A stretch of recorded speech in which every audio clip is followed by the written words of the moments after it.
Hi, I'm Bob Welsh, the Storyteller. You know, sometimes in life we go out of our way to help somebody or do something special for them, and we often wonder if they even appreciated it. Sometimes we never know, but then sometimes we do find out. And I think that's what happened in this story I call Thanks. I got roped in to volunteer a week of precious time to work with kids who'd been involved in drugs and gangs and crime. A group of inner city boys were sent to summer camp. Supposedly, we all would see their way of life revamp. My wife said I could learn a lot before the week was done. Our only child was a girl. We'd never had a son.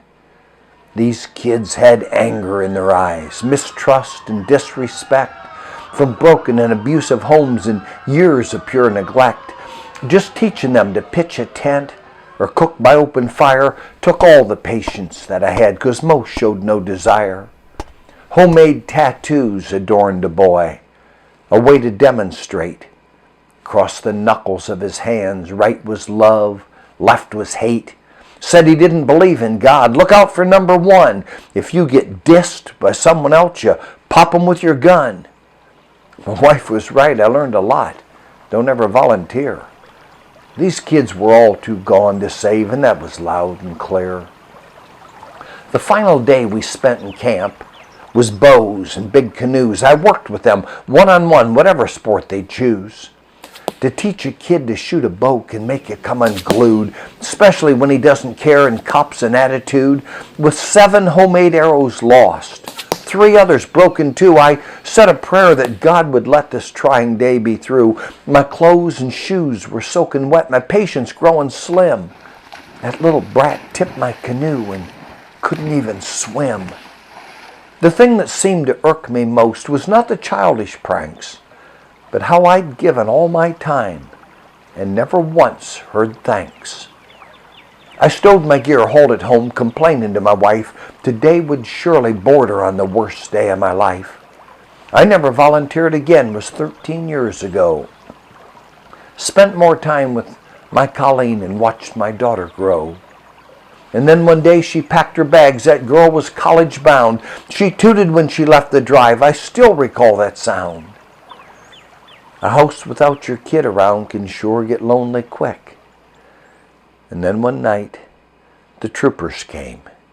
I felt so weak and sick. They quickly said Colleen's okay, but all we seemed to know, she lost control, went off a bridge some 30 feet below. An 18-wheeler saw the wreck and didn't hesitate. He jumped into the flooded stream, not worried about his fate. He dove and pulled your daughter free. She rose and fought for breath, but then the current caught the man and pulled him to his death. It seemed like time was just a blur till he was laid in state. My heart cried out to tell him thanks, but it was way too late. We drove up to the funeral home, Colleen, my wife, and me, to view the man who'd risked his life to pull our daughter free. A young man lay with eyelids closed, as still as marble stone. The man who'd saved my daughter's life, the man who gave his own, he must have had a loving home, a dad he looked up to, and friends who'd come from far away to bid their champ adieu. But those who came to pay respects were few and far between. The ones I saw I recognized as friends of my Colleen.